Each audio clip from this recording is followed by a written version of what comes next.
Should I just get started? Go for it. To stop sharing. I'm not sharing anymore, correct?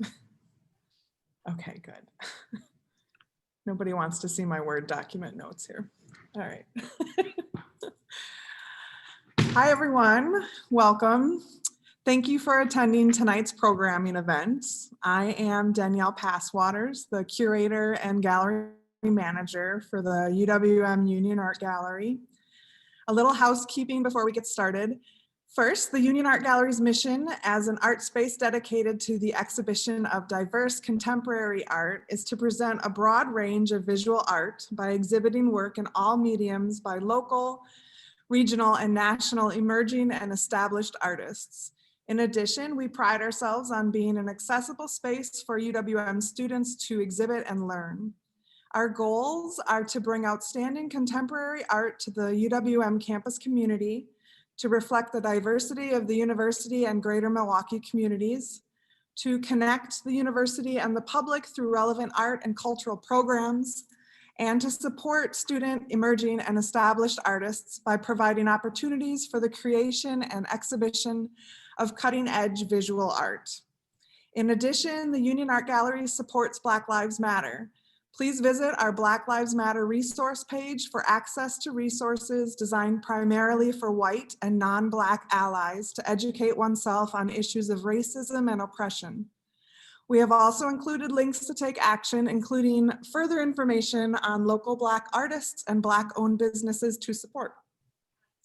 In the comments section of tonight's event, you will find this link along with links to the virtual exhibition, C21's blog post covering some background information related to tonight's topics, and a link to view video documentation of Sami's 2019 performance of Every Time I Step Towards Freedom, the controversial piece which has sparked tonight's conversation. If you have questions that you'd like any of the speakers to touch upon, please feel free to put them in the comment box. And then if we have time at the end of the program, we will address as many of these as possible. Tonight's event will be recorded, so please add and follow the Union Art Gallery on social media for access to this recording. In addition, this Thursday at 6 p.m., the Union Art Gallery will be teaming up with Ex Fabula to present one of their notorious Story Slam events, aiming to connect Milwaukee through true personal stories. This Story Slam features narratives related to the theme of home, belonging, and democracy. A link to reserve a spot for that event will also be placed in the comment section. Tonight, I have the honor to introduce to you our keynote speaker and the artists from our current exhibition, Here to Stay, Braving Barriers Through Performance. As many of you know, there were some hiccups in the process of presenting this exhibition to the public. In order to help us navigate an academic and constructive conversation around these events, we have brought in scholar and author Aruna D'Souza to discuss institutional approaches to presenting difficult art. This will be followed by a panel discussion with the Here to Stay artists, including Syrian-born, Chicago-based performance artist Sami Ismat, Korean-born, Chicago-based social practice, fiber, and performance artist Aram Sifuentes, and Milwaukee-based interdisciplinary Latinx activist, artist, and educator Jeanette Arellano. These artists, along with myself, hope to present a transparent conversation focusing on the events surrounding this show related to the scholarly topics presented by Aruna. Aruna D'Souza writes about modern and contemporary art, intersectional feminisms, and other forms of politics, and how museums shape our views of each other and the world. Her most recent book, Whitewalling, Art, Race, and Protest in 3 Acts, was named one of the best art books of 2018 by the New York Times. Her work appears regularly in 4columns.org, where she is a member of the editorial advisory board and has also been published in the Wall Street Journal, CNN.com, Art News, Garage, Book Forum, Momus, Art in America, and Art Practical, among other places. She is currently editing 2 forthcoming volumes, Making It Modern, a Linda Nochlin reader, and Lorraine O'Grady's Writing in Space, 1973 to 2018, and is co-curator for the upcoming retrospective of O'Grady's work, Both/And, which will open in March 2021 at the Brooklyn Museum. Without further ado, please join me in welcoming Aruna D'Souza. Thank you. Thank you. And thanks for having me. It's, in a way, the topic of tonight of, the question of how museums deal and galleries deal with difficult art, art that they are worried will offend or otherwise be misinterpreted by a sort of large audience couldn't be more timely. I think there have been a bunch of situations over the last little while that have brought this question to the fore. And I just want to sort of mention a few of them and talk a little bit about some issues around them before just jumping into the conversation, because I think it's,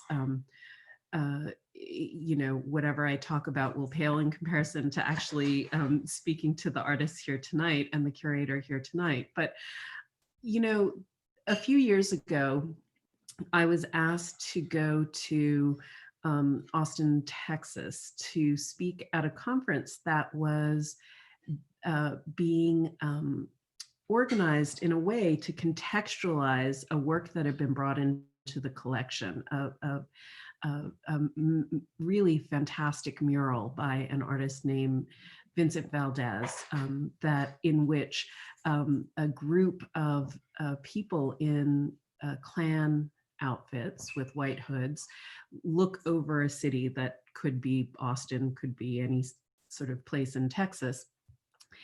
And what was, in addition to just that it was a sort of technically just an amazing painting, what was very striking about it is all of the figures had signs of contemporary, like everyday objects, like an Apple iWatch, or a phone, or there was even a toddler in the painting. There were all of these signs that the people in these outfits were very specifically people that could be your neighbors. It was a very powerful statement, especially by a Latinx artist, and in Texas especially, the Latinx community was as much a target of KKK violence as Black Texans were.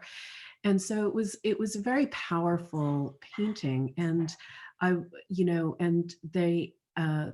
museum, the Blanton Museum, put up this really quite extraordinary conference about the issues raised in this painting, about the history of violence within the state, about the contemporary kinds of segregations happening in Austin. Members of all sorts of groups, including the local and NAACP chapters and scholars from across the university took part. And it was one of the most stimulating conferences I've ever been at. And I thought, wow, I'd never seen a museum take so much effort to contextualize the piece.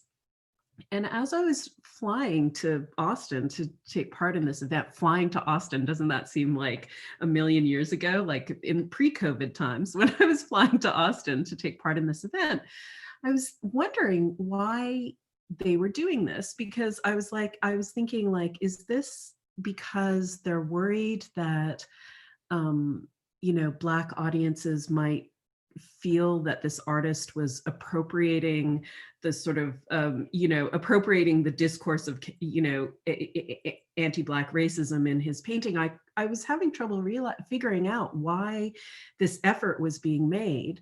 And then I realized when I was there, oh, it's because they were very worried about how white audiences were going to react to this painting. That the need for contextualization came from a worry about how this was going to impact white audiences who may be offended seeing themselves represented, as the KKK. And we had just come off the controversies around the depiction of the dead body of Emmett Till by the painter Dana Schutz at the Whitney Biennial, and controversies and arguments about artistic freedom versus, using the, presenting Black death as a kind of visual spectacle. So we had just come off that, and it occurred to me that so little of that effort of contextualization within our museums is really afforded to Black audiences or audiences of color, right? That there was a care being shown around the exhibition of Vincent's work that was extraordinary and very telling, right? Very telling about what audiences were being kind of paid attention to. So, so that was really interesting to me, and that was a few years ago now. And that was also a complicated situation because the work had been acquired for some time by the museum, but the museum hadn't shown it because they were waiting to lay this groundwork so that it wouldn't cause controversy. So it was a lot of effort that went into, as I saw it, placating white audiences around this work. Now, fast forward to basically this summer, and we've had a number of situations in which museums have kind of pulled away from showing, mounting exhibitions that were in the works, because of concerns about people taking offense. But there are very different cases, right? So one is at the Cleveland Museum of Contemporary Art, the work of Sean Leonardo, and the, which is work that deals with police brutality, images of people who have been murdered by police, people of color who have been murdered by police, and including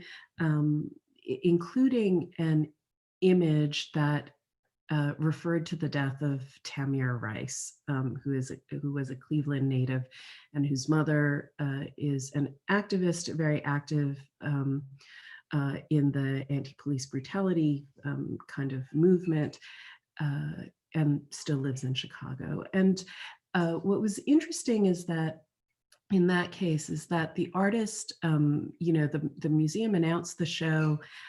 There was some pushback and against the show, and Tamir Rice's mother specifically pushed back that she didn't want to have her son's sort of image or her son's death aestheticized in any way. And the museum canceled the show. And Leonardo was perhaps justifiably kind of taken aback by this sort of immediate response. And but what was interesting is that what the museum said, that here is a situation in which there was concern, right? If you're offending the mother of one of the victims, right, there is a reason for concern. But the reaction was simply to shut it down, right? So there was no attempt, it seemed from everything I've read and everything I've been told, there was no attempt to actually do the work of care around the art or around the community that might have, even if that dialogue had taken place and it was still determined that this show was not the right show for this community, at least that conversation would have happened, right?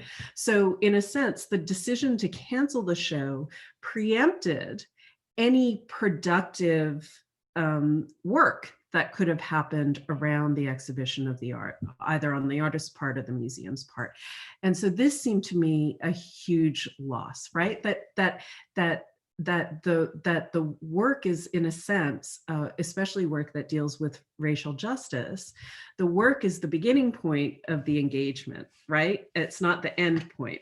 And so that was a really interesting case to me. And the curator and activist LaTanya Autry, who is one of the brains behind the movement Museums Are Not Neutral, is a curatorial fellow at the Cleveland Museum of Contemporary Art, and has spoken out and extensively about the situation. So I urge anyone who's interested in it to sort of follow up with some of her, the interviews that she did around it. But anyway, so that was one situation.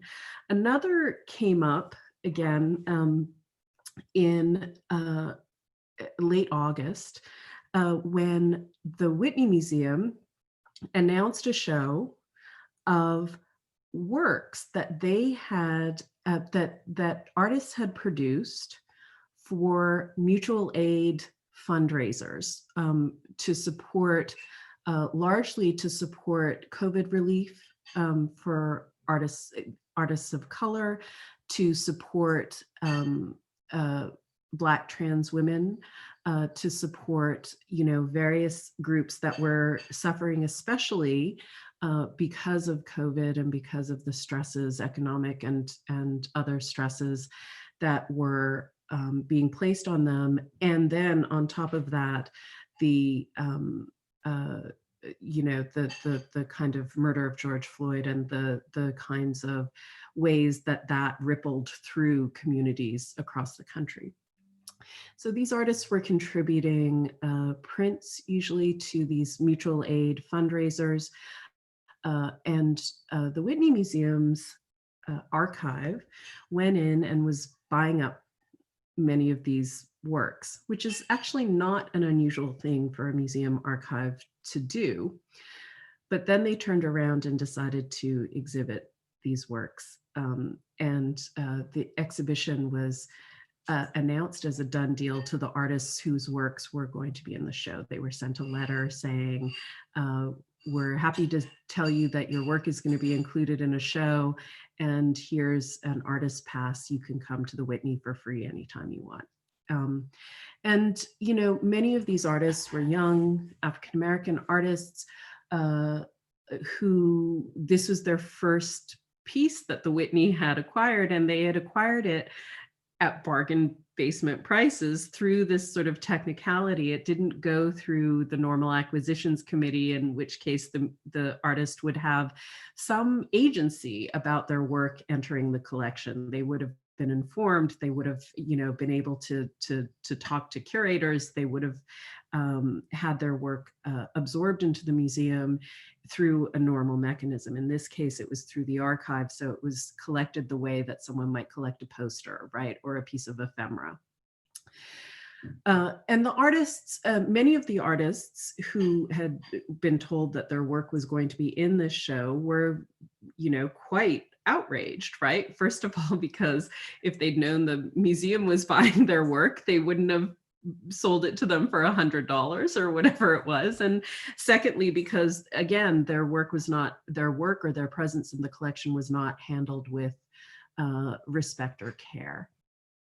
Again, the museum immediately canceled the show. I mean, within 2 days, I think, of this controversy coming to light, it was announced that this show was canceled. Again, another moment in which the actual opportunity to deal with these artists, to make amends, right? To have the conversations, to go through everything the right way, was lost, right? Because then you just cancel it. And so I started thinking of these two exhibitions very much in terms of, museums sort of taking the position of, well, if there's going to be controversy, we're just going to walk away. So it's like we're going to take our toys and go home, right? So that there's, not in relation to, not a kind of set of behaviors that would suggest a real engagement with, partnership with, collaboration with artists, but rather something that was much more transactional, right? This transaction isn't working, we're going to walk away. And I think that those two examples are very much the opposite of what I think museums and curators can and should be doing, right? So then the third example, which I think it has become controversial in a different way, and that is, you all might have read about the Philip Gustin exhibition that was planned, that's been in the works. The 4 museums involved are the Tate, the Museum of Fine Arts in Boston, the Metropolitan Museum, the National Gallery in Washington. So not minor institutions, right? Like the major institutions, 4 of them getting together, and it's a major retrospective. And Gustin, of course, is a blue chip. His work, he's dead, of course, but his work is sort of still blue chip kind of work. He's represented by Hauser and Wirth, one of the most important highly capitalized galleries in New York, that is putting on museum level shows on the regular at this point. And Gustin made a series of works that included cartoonish depictions of KKK dressed characters, hooded characters. And those works are quite brilliant. They are very self-reflective.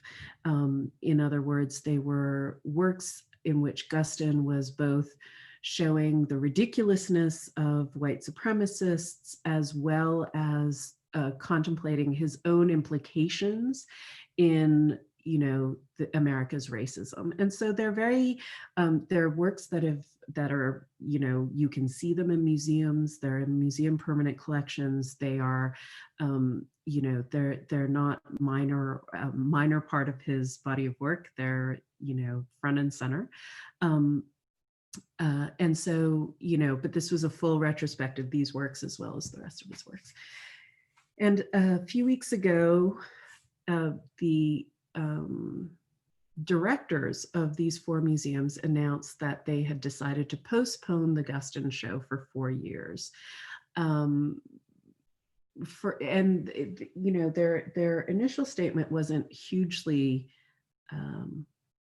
specific, but it was that they, the idea that was expressed was that they needed time to think about how to properly contextualize these works, and so that the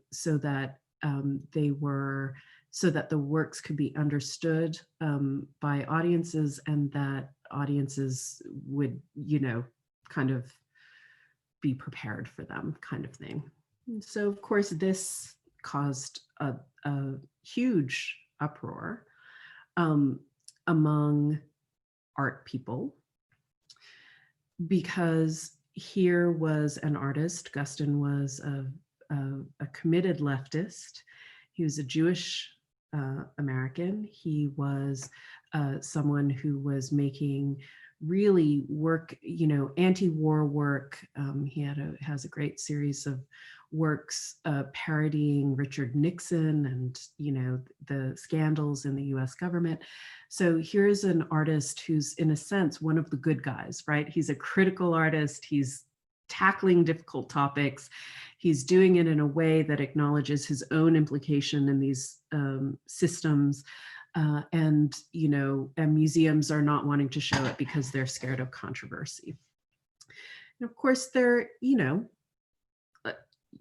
I'm not one to necessarily trust museums to do the right thing. I'm pretty skeptical, but I also looked at this show and, what none of the sort of articles in the New York Times or the art newspaper or whatever, what none of them actually noted was that, this show is being presented as the work that we have to look at right now in this moment of racial, of racism, right? In this moment of racial conflict and racism, that this is a work in which, here's an artist who's actually tackling, the question of race, acknowledging his own complicity, right? We need to see this work. So this is the work we have to see about race right now. So none of these articles, none of these commentators were mentioning the fact that all 4 curators for this show were white curators. So, and the catalog for this show, 14 contributors, all but 2 were non-Black, 2 Black contributors out of 14. And so as people are going on about how Philip Gustin is being censored, right? This blue chip artist who's in all sorts of museums and who is represented by the most important gallery, one of the most important galleries in the world, is being, that these museums are in fact, condescending to their audience, condescending to audiences. They're scared of controversy. They're assuming that people won't understand the work, and they are, they're just waiting, right? Because the museum said, we're delaying it for 4 years, which of course sounded to everyone like, oh, they want Trump, they want to push it till after Trump is, really gone, right? Like that's the assumption I think a lot of people were making, not what I think is more likely, which is that museum calendars for that level of museum calendars are really, if you delay a show, you're delaying it by probably 3 or 4 years, just because that's how it works. So, so I was interested in the fact that none of the outrage was sort of picking up on this fact that, here's this show, the most important thing we can look at about race, and that very, almost no Black people were involved in the creation of the show. So I was, in a way, for a while at least, I was one of the only people saying like, okay, but actually, right, here are museums that here are 4 museums, most of which have done almost nothing to deal, no shows about that really deal with questions of race or anti-Blackness or, anything. Here are museums that have almost no, or I would say, like almost no curators of color. Here are museums that have not built the trust among their audience of color to deal with issues like this. And somehow now I'm supposed to trust them that they're going to show me the show that's the show we need to see about race. Like, take the 4 years, like take the 4 years and hire the curators and actually transform your institution so that your institution has the credibility to show this work. Now, if you take the 4 years and don't do the work, then you're all trash and you deserve all the all the controversy you get. But if you're actually taking the 4 years to do this work, then that's what museums should be doing, right? That's what museums have to be doing. Museums have to be, and I think that right now, this is the biggest danger that museums face, right? If Thelma Golden said, we are doing a Philip Gustin show at the Studio Museum, and it's going to be full of characters with KKK hoods, Do you think anyone would object? No. Why? Because Thelma Golden has the credibility to pull that off, right? That is, that is, she, not just she personally, but the institution has built that trust. They have built a community around themselves. They have built an audience that trusts them, even if they, don't always like what they see, right? And so I think that this was to me, this is such an instructive moment where and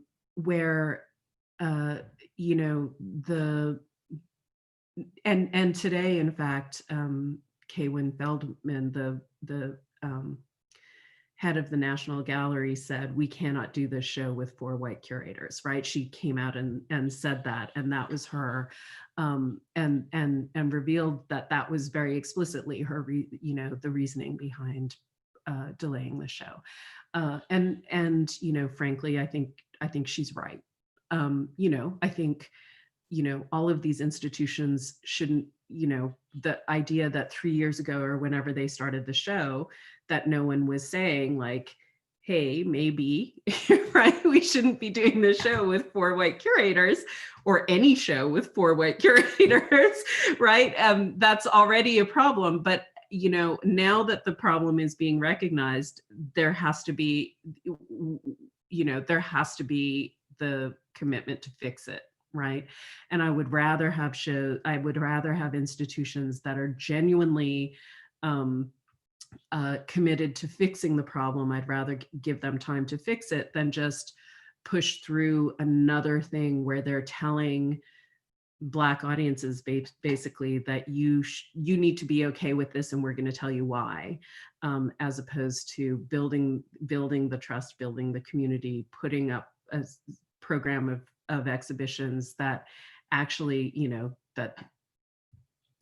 features African-American or other artists of color. Like, that might be a good start as well, right? That is really showing a commitment long-term to these questions before deciding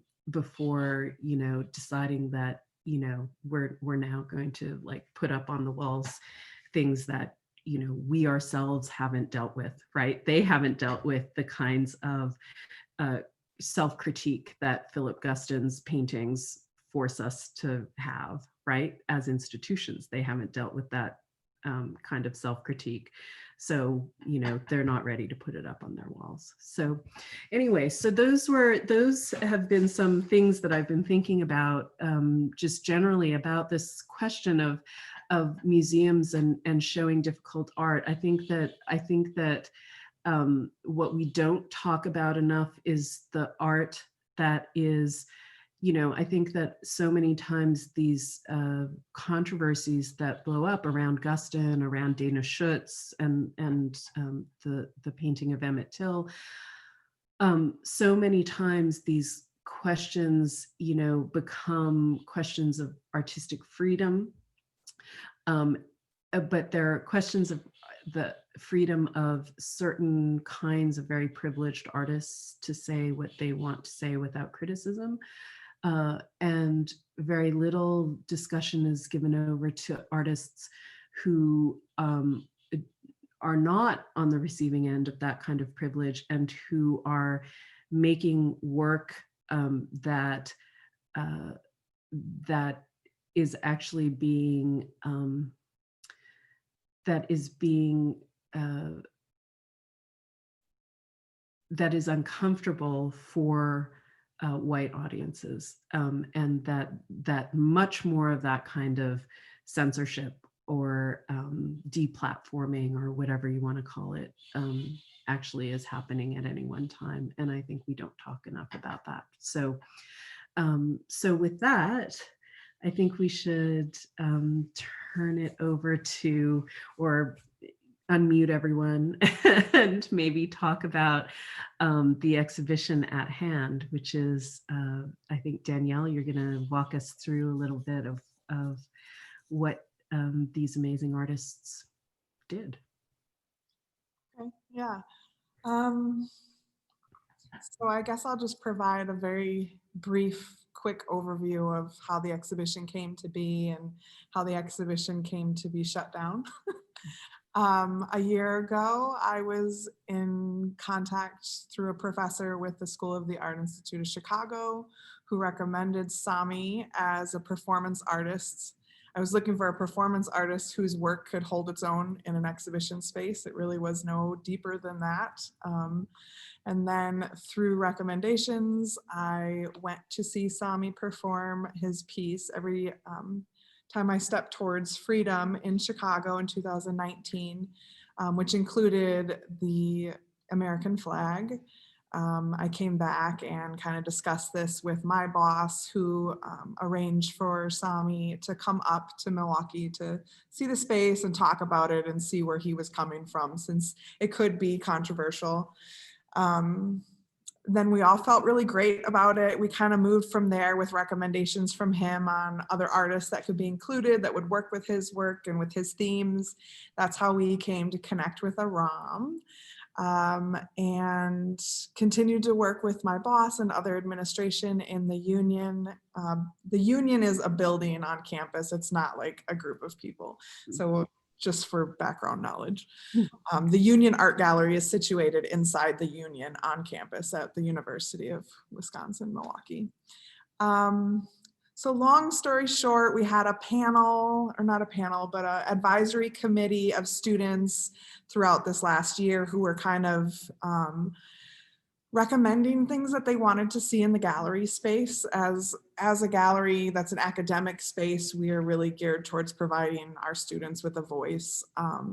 So they were all asking for the same themes that this exhibition was coming together, of immigration and democracy and protest and all these hot topics. They wanted to see performance. So we continued to work on the show throughout the year. And then when COVID hit, everything was kind of put on pause. And I, as a curator, was scrambling for ways to present this exhibition in case the university was shut down, right? So I started researching online exhibition platforms, and that's how we came up with this 3D scan virtual presentation of the show. Now, this show is always meant to be performance art, interactive pieces, installations. So I had to create a whole opening plan that had to be approved by everyone, because there was supposed to be touching and there were supposed to be live performances and all these things that did not correlate with COVID. So through a process throughout the whole summer of working directly with union administration, we got all of that approved.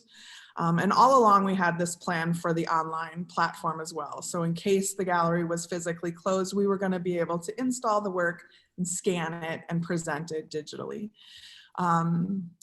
Everything was approved, and then just short of 2 weeks before the exhibition opening, we presented the marketing material that was created by the marketing department in the union.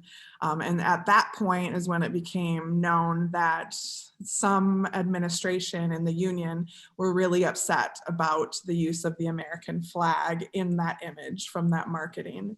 That image included Sami performing a prayer on top of the flag. And so from there, it just snowballed and it really kind of blew up and got out of hand. And a lot of the concern was the marketing, but also throughout the summer, we had planned on all programming being recorded and aired live on Instagram, which was something that was new to us as well. So a lot of the concern came from that, in what if Sami's performance, an 8-second snippet got taken from it and somebody blows it out of context and says, UWM desecrates the American flag, right? And so this fear of like this cancel culture, and what if that snowballs, and what if that makes us look bad? And so signups for Sami's performance were deleted. When I attempted to market the exhibition at all in the middle of the night, everything was wiped off the internet. You couldn't find any mention of it anywhere on Facebook, on our website, calendar, nothing. All while they discussed this with the provost. So then I'm just winging it here. So then 4 days before exhibition opening, I was met with my boss and her boss and was told that a COVID unit was being placed directly across the hall from the Union Art Gallery, and that we were to be shut down for the whole semester, and that it had nothing to do with all of the massive issues we were dealing with the past week of controversy around this piece. Mhm. So then I argued, well, okay, well, it's all installed already. Let's scan it and put it up. Like, that's always been the plan since March. And I was told no, that there was no more room for conversation. Everyone was done discussing this. No one wanted to deal with it anymore. And that I needed to understand that I was a representative of UWM before I'm a student or anything else, and that I needed to protect the image of the university and to let it go and to not discuss any of these issues with the artists. So I immediately reached out to a mentor of mine in the Peck school, and I was like, what do I, like, wow, like this is literally my thesis research. So I was like, I can't, no, so the senior management in the union reached out to the artists that morning, explained the COVID as the reasoning for the cancellation. But then that evening, I discussed all of the issues with the artists and told them my feelings about it. And it has since just kind of not ended. So we kept pushing for the opening. It's installed. They wouldn't let us. They wouldn't let me get approval to scan it. That took me an additional 2 weeks to just get it scanned because no one would communicate with me or give me approval. And so finally, like, the COVID unit didn't open for 2 weeks, but we still couldn't open. And then the COVID unit did open and there's hardly anyone there, but the businesses, or not businesses, the Panther Card office and the Inclusive Excellence Center, who are located closer to the COVID unit than ourselves, are open, yet we're not open. And I'm like questioning people because that's like who I am. I'm like, where's answers? Well, this is fishy. Why, blah, blah, blah. And then that's when it was said that the air handler unit in the building blew and it only affects the gallery. And that's why they're open and we're not. And so here we still sit. We opened August 31st. We were supposed to open, but the exhibition went live September 11th. And it's supposed to come down in 3 days. And none of the artists have gotten to see the exhibition, but I'm in the space. This is the exhibition. It is That's you're actually in the space. That's not just a Zoom background. Yeah, so you can kind of see one of the coves over there. And yeah, this is Aram's work behind me here. The student artists are in front. So we actually, the first half of the gallery is full of 6 UWM student artists whose work and lives also are tied into immigration and democracy and belonging. And then we have Aram's work here and the back gallery or cove that's lit. And then Jeanette's cove is there. And this first cove here was supposed to be where Sami's performance was to take place. It's sitting dark and empty. So, well, there's that. So, Sami, can you talk a little bit about the piece, the performance that you had planned to do? Yeah. So my performance, I started working on it and it was stemming from coming here as an international person, also being from Syria and a refugee and being a Muslim and feeling a sense of isolation and a sense of like my identity in general, but more specifically in the arts, like not being, like welcomed so much in a way. And it's the theme of isolation is I think it's universal to anyone who immigrates to America, I think, across the board. So it wasn't specific to me, but it had these other elements of refugee, immigrants, Trump being president at that same moment. And it felt that with the social unrest and Black Lives Matter, it felt like, well, would I be ever allowed to do something like praying on the flag, given that a prayer carpet traditionally in any prayer is is an object that's supposed to be clean and like it's kind of holy, you know, like you're not supposed to pray on the ground because you step on the ground and it's dirty, but the carpet is clean, which is why you pray on, right?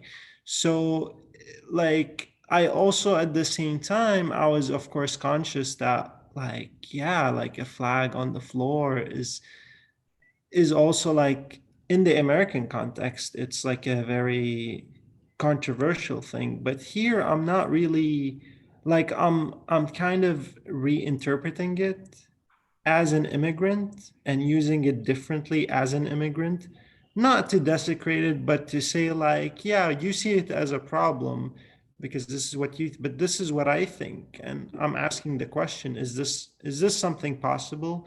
At the same time, I chose to use bricks and paint to leave a mark and to also speak to the context of, you know, like the, you know, inspired by this idea of building a wall to like between the borders of Mexico and kind of being removed from the flag as the bricks pushed me away from the American flag or became this obstacle that did not allow me and isolated me further from the act I was doing.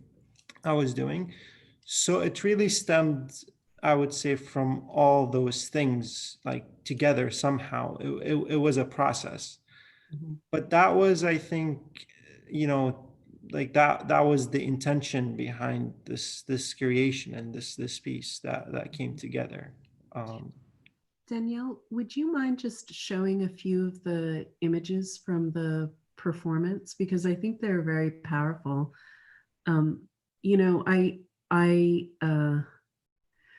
you know, my daughter, who's a total nerd about certain things, when we drive around anywhere, she's always pointing at things that violate the flag code. I don't know, she must have learned about the flag code in school. So she's like always pointed to things like, you're not allowed to do that with the flag. You're not allowed to do that with the flag. And it's always, you know, you're not actually allowed to put a flag on a pair of boxer shorts. You're not actually allowed to put a flag on a string bikini. Like there's rules about the flag and respect and desecration that are regularly, like that are just violated as a matter of course. And the idea of praying on the flag as somehow a violation is so remarkably hypocritical. It seems to me.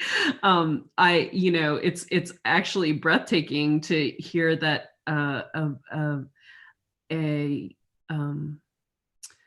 administration of whatever kind would decide that they were willing to sort of violate someone's sort of freedom of speech, right? I mean, you know,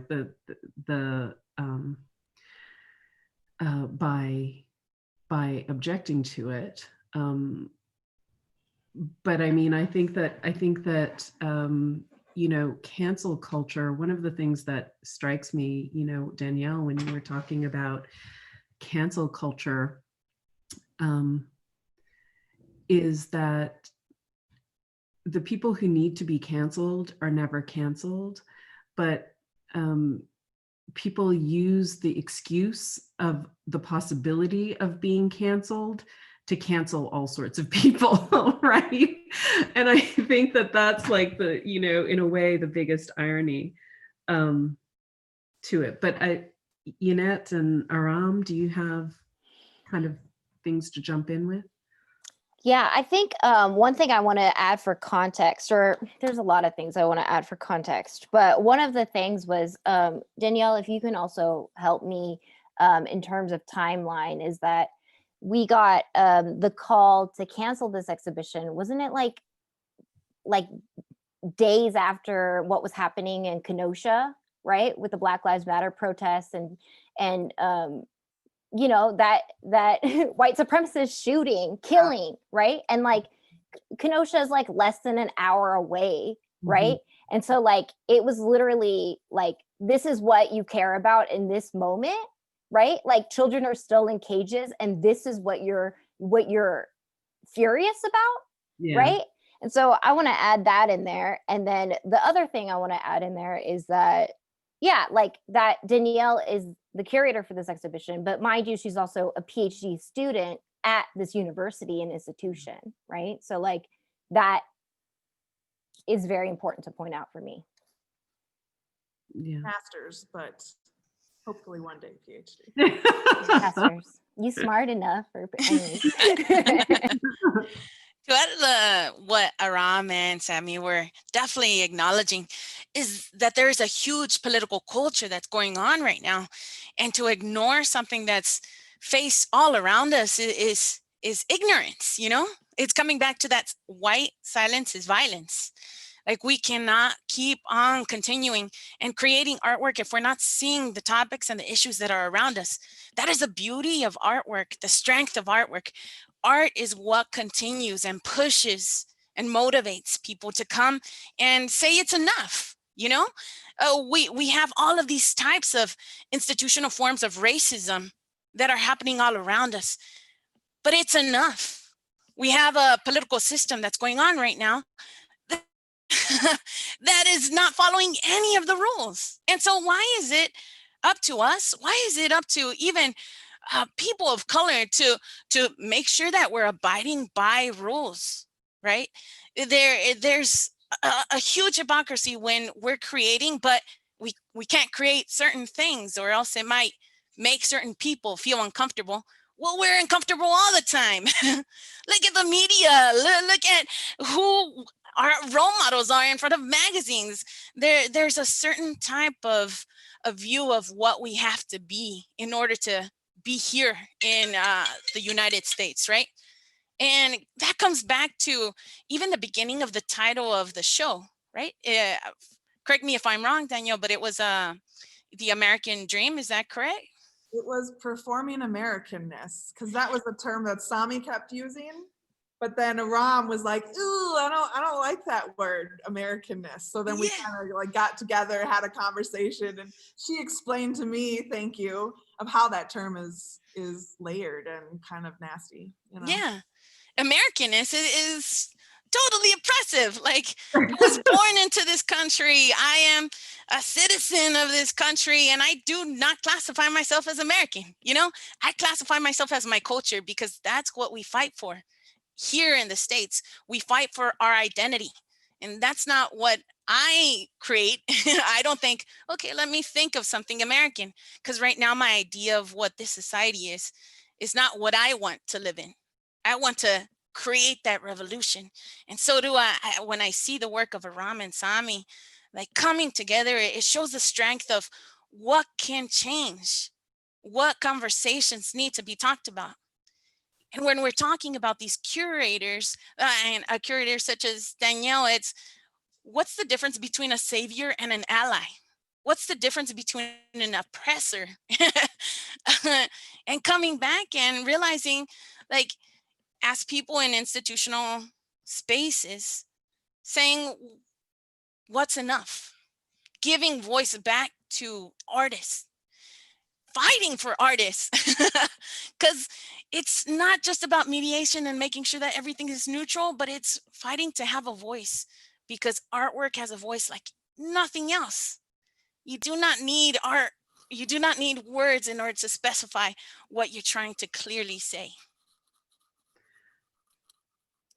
Yeah, I want to jump in as well and also say, you know, yeah, that was powerful, Jeanette, and I totally agree. You know, and I have a lot of feelings in terms of like how much work and energy we've put in as these artists, you know, to make the institution accountable. Which one of the things is for this discussion, this conversation to take place, right, and to use this opportunity as a teaching moment, right? And an educational opportunity at an educational institution, right?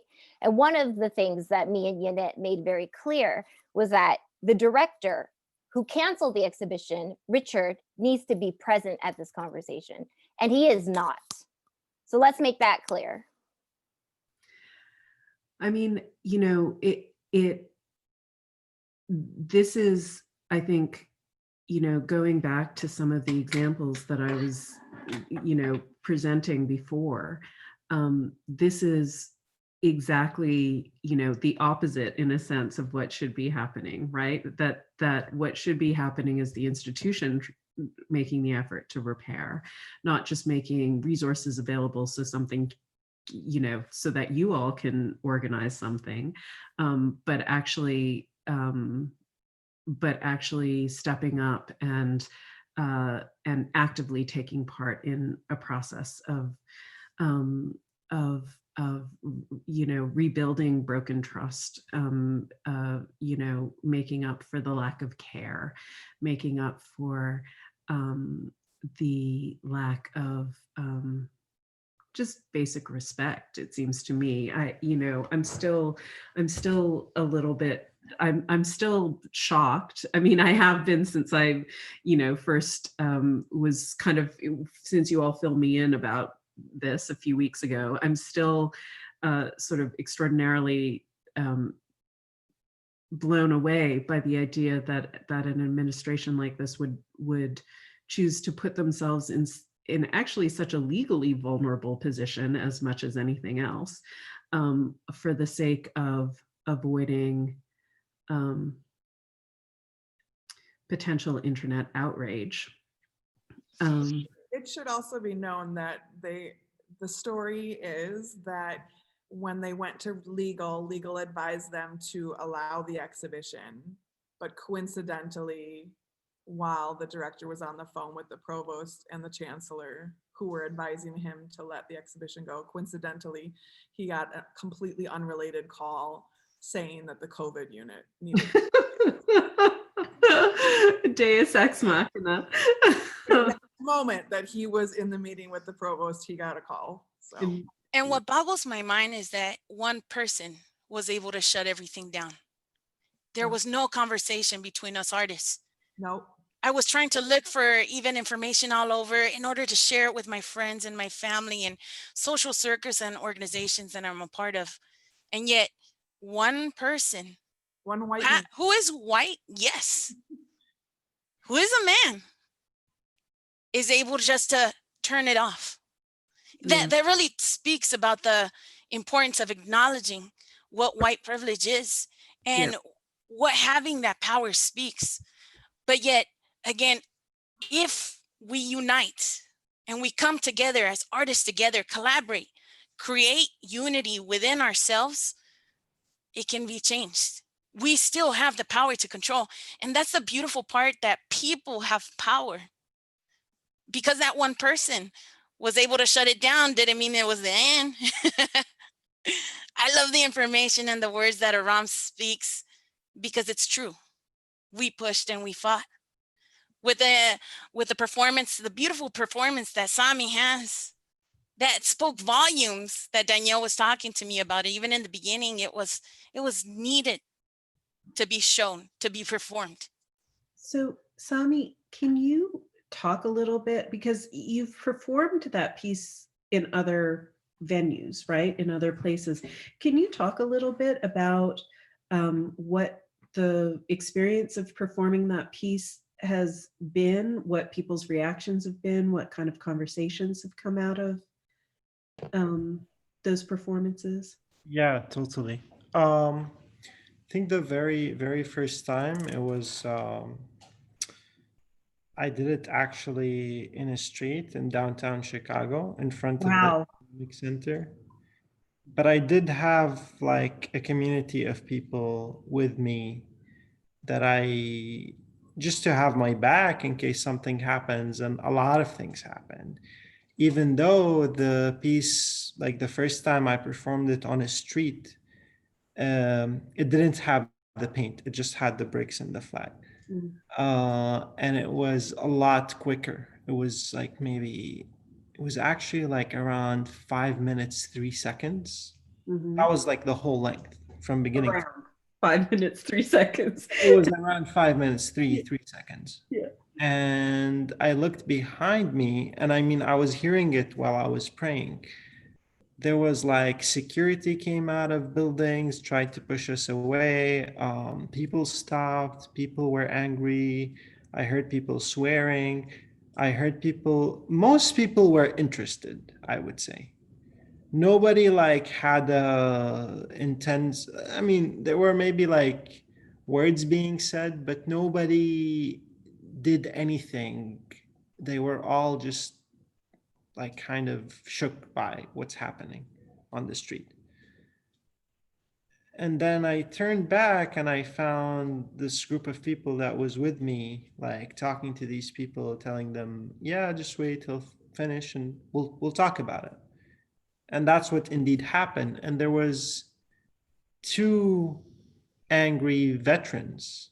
Well, one of them was really angry. The other one was upset, but wasn't angry. And the angry person who's white, he was like, what is this about?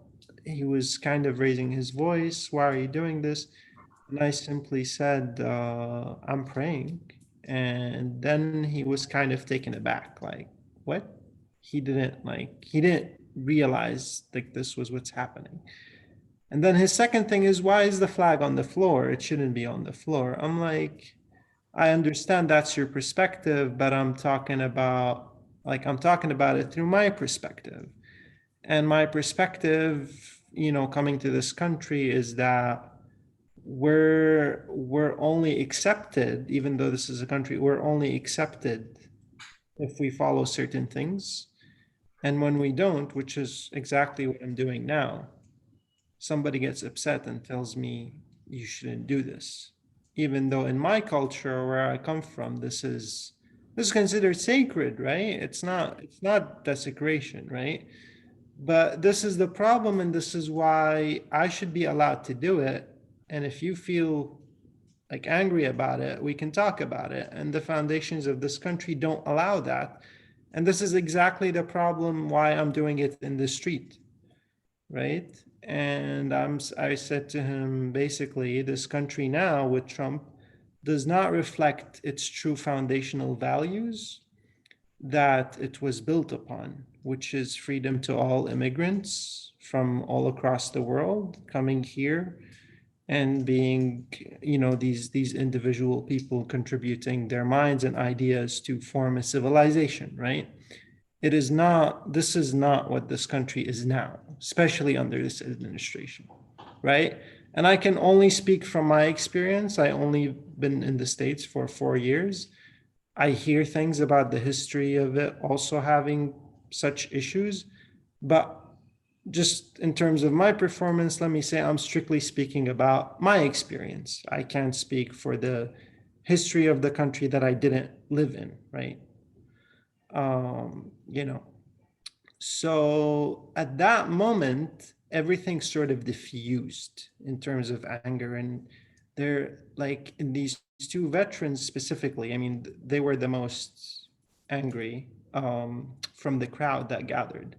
We're quiet and we're actually like, oh, okay. But you should still be careful because you never know. So it literally took like this much explanation for them to accept the idea. I mean, it didn't take so much. And these people were like very, very serious, like angry veterans, right?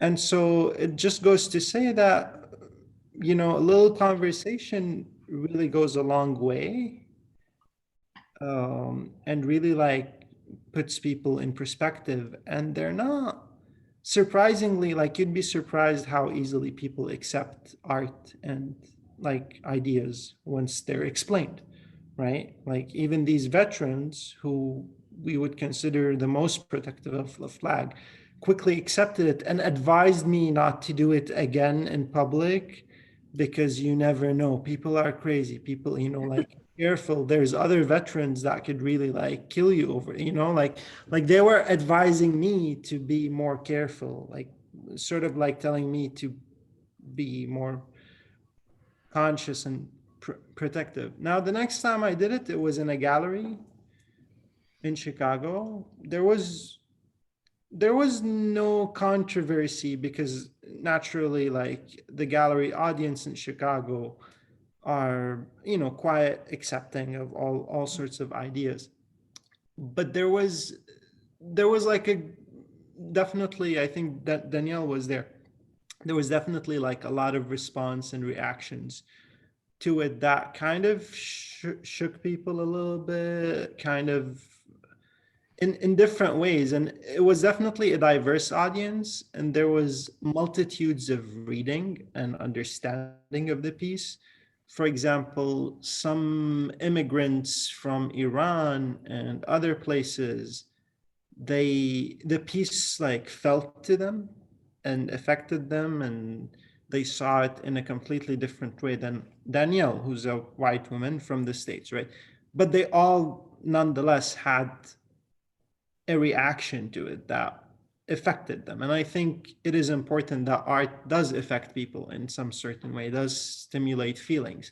Now, you know, my work, I don't think everyone should feel the same thing. That would be wrong, you know. And I'm not making it to make people think a certain way. All I'm doing is I do this thing and I raise questions and I stimulate people's emotions and thoughts and feelings. And then we can have a conversation about it. But it's as you said, Aruna, it's an opportunity to begin conversation about an issue, not an end, right? Yeah, this is what is so interesting to me, because I feel like so much of what traditional curatorial work wants to do, and so you know, museums are designed around these sort of concepts, right? What traditional curatorial work wants to do is do all the research and all the talking and all the discussion and everything, and then make the plan and put it on the wall, and then that's it, the show is done, right? And then you have a few programs around it. You have a few, you know, you have an artist talk, and you have like a few experts come in and you know, discuss. But that's the end of the work. The end of the work is the installation of the show, the opening of the show, you know, and then the rest is other people's business, right? Educators or whoever, right?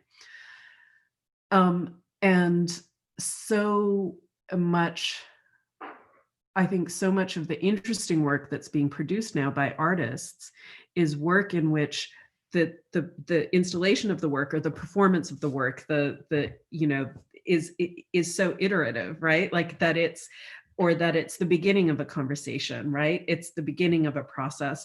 And that in a way, institutions are, you know, aren't preparing themselves for that kind of engagement, right? Where the show isn't just the show and it goes up on the wall. I mean, performances are always been like a little bit different from that, performance curating, but that even so, that showing work involves a kind of negotiation, right? It involves sort of a process of bringing, of you know, essentially working hard to constitute the audience for art, right? And for this art, right? So it, you know, it's the Philip Gustin show problem, right? If you haven't done anything to cultivate a kind of audience that will be supportive and challenged by, but also supportive of the right of showing certain work, then the prospect of showing difficult work becomes, you know, impossible. How can we possibly do it? We have to shut it down, right? And so I think, you know, that's to me what's becoming more and more clear is that, you know, and I think will become more and more clear as museums kind of now have to live up to what Holland Cotter calls all of their "we have to do better" statements, like all the statements in support of Black Lives Matter, or, you know, that came out, that all these museums were putting out. They're all promising all kinds of things, including showing more artists of color, more, right? And, you know, what I suspect is going to happen is you're going to see a lot more instances of this, where museums are going to be sort of, in a sense, caught out, right? We support Black lives, we support Black Lives Matter, right? But on the other hand, we can't show artists of color who are making work that might challenge our sense of, you know, what America is, or who's American, or, you know, who's got a right to change the terms by which we live in this country, right? I mean, so much of the anti-immigrant rhetoric is based on the idea that, you know, no one should be telling us how to live, right? The So, us, a sort of nativist, you know, fantasy of whiteness. and I just coming back to the place that we live, that we call the United States, right? Because America is both North and South Yes, and of course. Central. Um, there has always been that racism there. It's just been ignored, or it's been covered up, and now we're just seeing it unfold its ugly face. We have artwork that's being created at this time in the masses, and we see it in the posters and in the murals that we see outside on George Floyd's death, on Breonna Taylor's death. The artwork is there, but there's, again, that eggshell between museums, right? Mm-hmm. On trying to have what so-called trained artists are, or skilled artists, but we have billions of artists out there that have been creating for years, yet that is not acknowledged because it's not followed up with an institutional certificate, because there's no bachelor's or master's or doctors.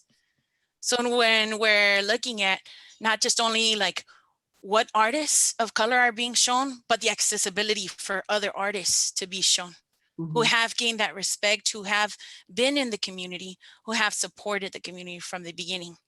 Our gallery is not just enclosed. Our gallery is outside in the streets. Our gallery should be represented by all people and accessible for every. Because if we know, like, there are art museums, there are galleries that have a certain amount of hours that are open to a certain amount of people. That doesn't include the third shift person. That doesn't include the single mother with kids, because it's been so buried with all of these other barriers, thinking of them as walls, right? These invisible walls to where people cannot access, because it's built by the institution, because it's built by administration, because it's built by these policies and hours. And so where can we gain that connection? It's first by opening up those doors and making it accessible. Not saying right now, right? This is a whole COVID thing happening right now. But what I'm saying is having those virtual galleries, having these conversations open and available to everybody, you know, making that accessibility open for all. Yeah. Because we can't have these honest conversations if there's only a certain allotted amount of people that are able to come into this virtual meeting. Yeah. Can I just, I don't mean to backtrack, but I'm sort of, as Sami was talking, and Jeanette and Aram, as you've been talking, I realized that it would be nice if we could just take a moment and look at both of your contributions to the show and talk a little bit about how they're fitting into this constellation of ideas that Sami's work, you know, is also touching on, these questions of immigration and participation and, you know, agency, I think, in relation to these, the idea of who belongs. Ram, do you want to start? Yeah, sure. Danielle, will you share some images? Great, thank you.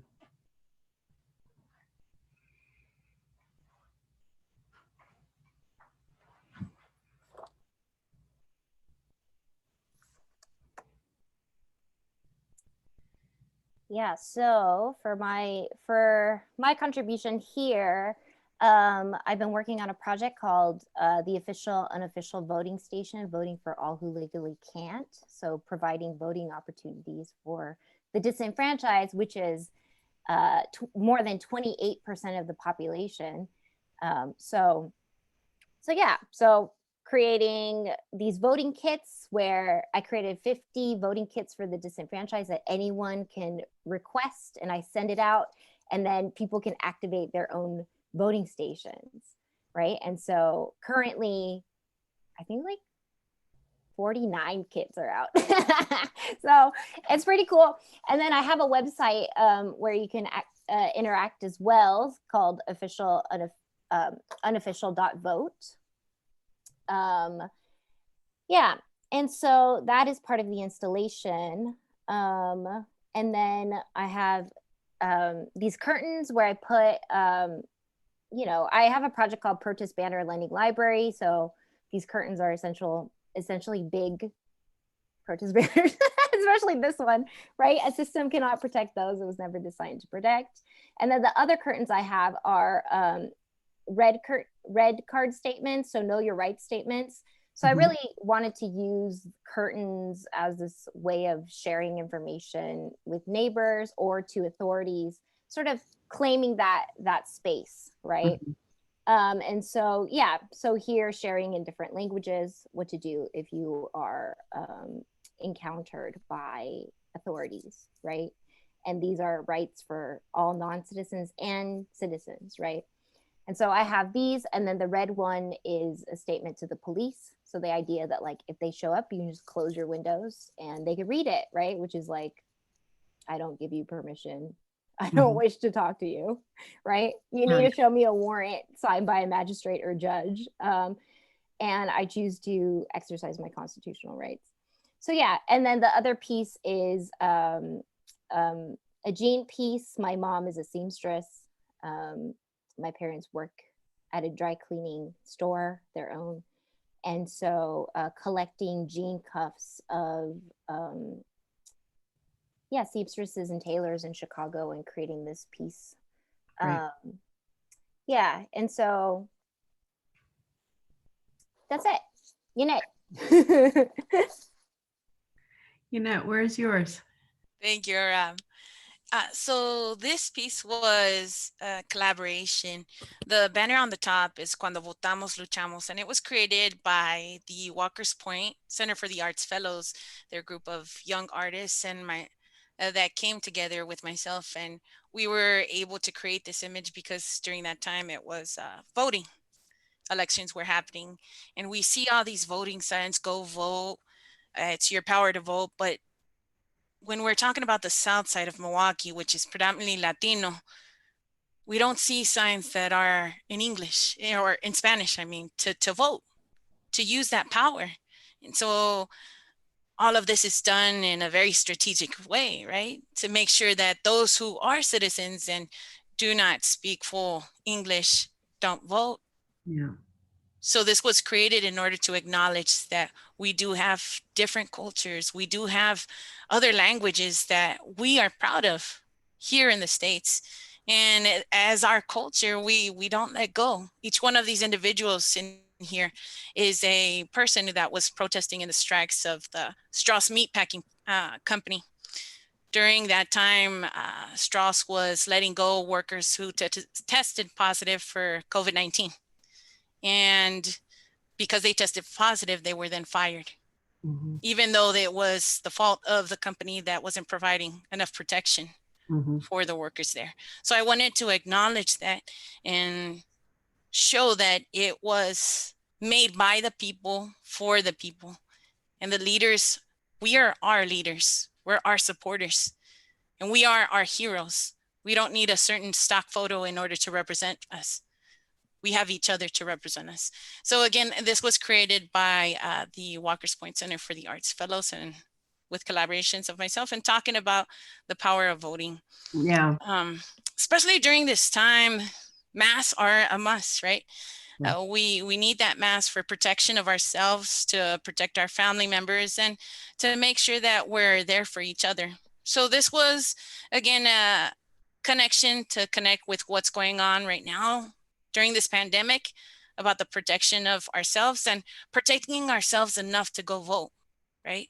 Yeah. We're coming now into this space to where absentee ballots are being pushed, and yet the absentee ballots were not even counted during the election because there was an error inside of the US Postal Service. So how can we go and still prove our power inside of the ballots? Mhm. Inside of each one of these masks, in front, there's a small sentence or a reason why that person goes vote.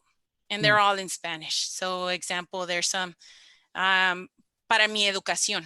So I vote for my education. Mhm. The bottom is por mi sexualidad, for my sexuality.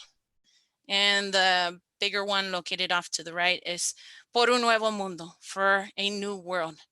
It's not just on protecting ourselves when we go and educate, not educate ourselves, but when we go and vote, but it's protecting our rights Mhm. to vote for the things that stand out for us, for the things that move us, for who we are as people. So again, connecting that protection of voting and protection of COVID at the same time. That's such fantastically, for all three of you, such fantastically powerful work, and really such a great grouping of artists. I think it's Danielle and all three of you have come together in such an interesting way. I'm conscious of the fact that there are probably people who would like to ask questions from the participants. So should we try and do that? And so, hi, this is Linda. I am looking at some questions that were written into the Q&A. Some of them I feel like maybe were answered already. I know that Anthony has asked about kind of early on, Aruna, when you were talking about cancellations and about whether they come from a place of alienating white donors. This is a really interesting question because, of course, that's like the first thing that one thinks, right? When a museum makes a decision like that, you think, okay, the donors had something to do with it. And, it may be the case, although, one of the biggest Gustin collectors, as far as I know, sits on the board of the National Gallery in Washington, and has every reason to want to have the show go forward. So if the national director of the National Gallery is deciding not to, that's already potentially pushing back against the interests of a big Gustin collector. Darren Walker, who's also on the board of the National Gallery, Darren Walker is the head of the Ford Foundation and is African American, and he was a big supporter of the decision. So, it's, these questions, I don't think they're as easy as, oh, the white donors got scared, because I think there's as much reason that you would find donors who really wanted to go ahead with the show, and not be censored by, even a potentially vocal Black audience, but small Black audience, who would want, so that there are donors or board members who would want to go, ahead with the show. There's probably as many of those as there are donors who might be afraid of the controversy. So I'm not sure that it really, how much role that actually played. Can I ask a question to you, Aruna? Yeah. Is that I do see, like, in my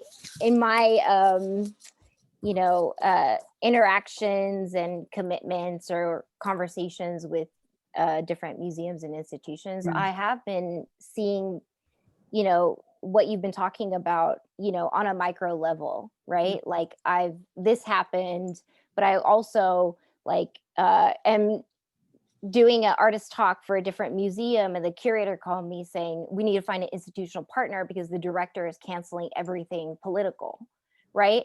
And then I had, I was invited to be in the next MCA Chicago exhibition. And there's been a lot of controversy there around this group called MCA Accountable, who the director is refusing to meet. So I talked to the curator, Naomi Beckwith, who, is Black, and talked to her and said, for me and Maria Gaspar, we talked to her and said, she asked, what do you need to stay in the show? And we said, there needs to be a meeting between this group and the director. And we got an immediate answer the next day saying, no, so I guess you're not part of the show, right? So like, I'm seeing this in my personal life, play out a lot, right? In terms of the institutions need to be accountable, but also this like fear of anything political in this moment, right? And so sorry. No, I don't doubt it. I mean, but one of the things that strikes me is that when an artist is actually political, in the sense that you're actually like, actively involved in thinking about the political context in which you're showing, right? That those are the moments that are where people are getting really pushed out, and then these other things get all the attention, right? Like, the big artists, the blue chip artists, the, whatever, right? Right. And I think that the question for me is like, and I have some answers, but like, actually in these sort of situations, I feel more emboldened, right? So like, what is the power that we artists of color have in these sort of situations? Mm-hmm. And I think, frankly, that artists have way more power than institutions want to admit, right? Or institutions want to let you know. So, I think that's the other part of it, is that there's a sense, everyone wants to scare you, right? Everyone wants to scare you to think like, oh, if you make this wrong move, then you'll never have a career, or you'll never be able to. But, frankly, I'm not sure that institutions are how many artists right now are finding their, I'm not sure that, museums are how most artists right now are finding their opportunities for showing their work, for engaging with audiences, or for making a living, right? So that, I think there's, there's that. There seems to be another question here. Danielle, did the Peck school, that question disappeared. You know what? I'm so sorry. I just answered as a typed message. I didn't realize it would make it go away. I just mentioned to that person that there were a lot of faculty from both Peck and art history that were talking about the ways in which they were really advocating on behalf of Danielle and the artists in order to make sure that to try to get the exhibition to open. So I'm sorry I made that. No, that's okay. And weird. I know that in the chat, there were a few faculty members who had weighed in. Lane and Joel Berkowitz had also kind of weighed in. I don't know if any of them want to comment, but yeah. There's another question from Anthony Haig. How can UWM claim to support the BLM movement while oppressing artists of color? That's sort of the elephant in the room, isn't it? I think that's, the big question for all museums, right? Like, what actually do these statements of support actually mean? This one would seem to be like a pretty glaring example of how not to live up to your Black Lives Matter commitment.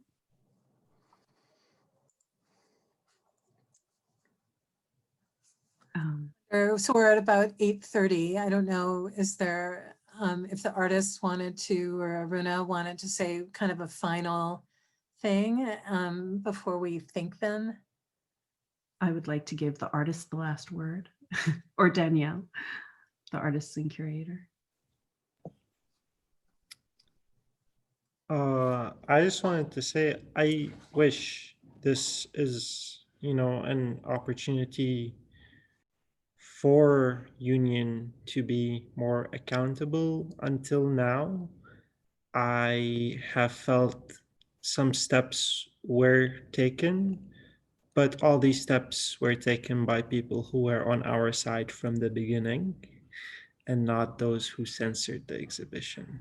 I don't feel until this moment that the people who censored it have taken any steps, to the extent that Richard Thomas, the director of the gallery, was asked multiple times, I believe, to speak to the artists, and that hasn't happened.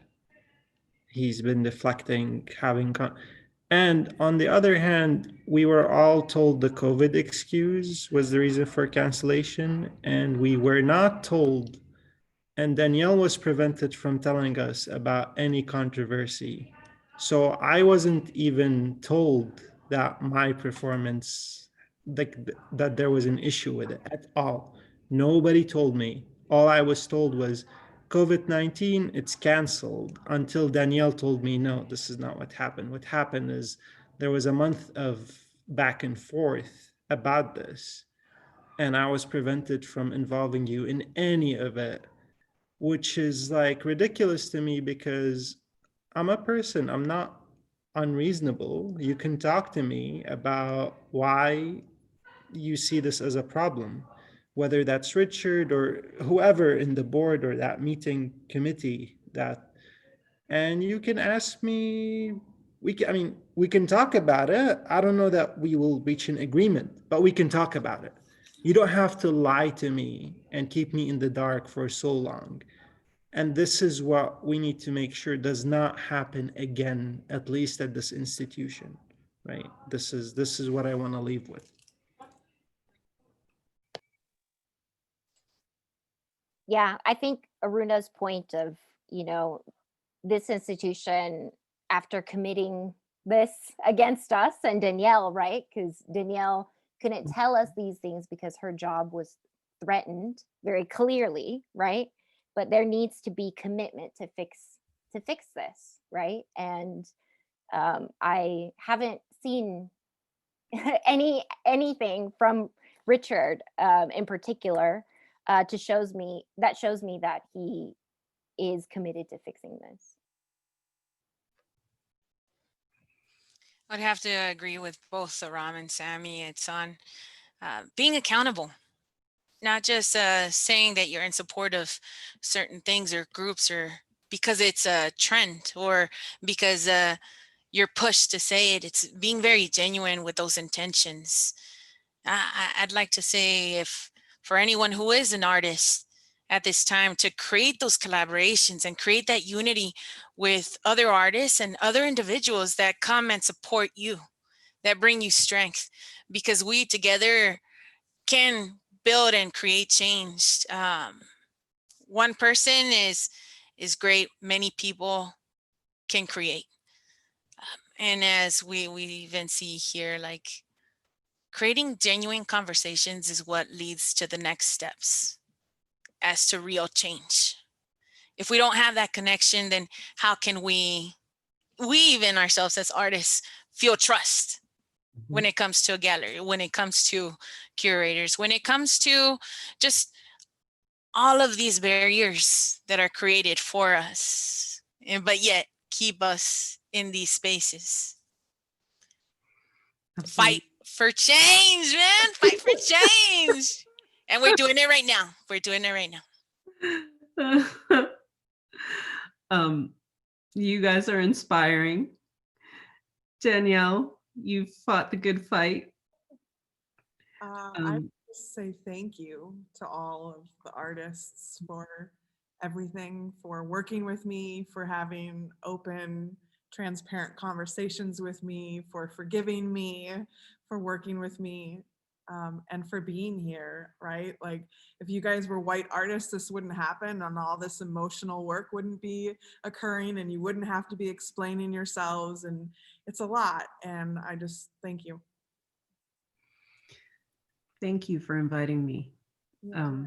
This was a really, you guys, you are inspiring, and I really hope that Union Art Gallery figures their shit out and figures out a way to repair some of the damage they've done and actually build an institution that is worthy of the art that it's showing or should be showing. So good luck to all. Solidarity. Thank you so much. Thank you. Thank you, Aruna. Thank you, Danielle. Good Thank night. you, Thank Sami. you, everyone. Thank you. Wonderful, wonderful event. Thank you.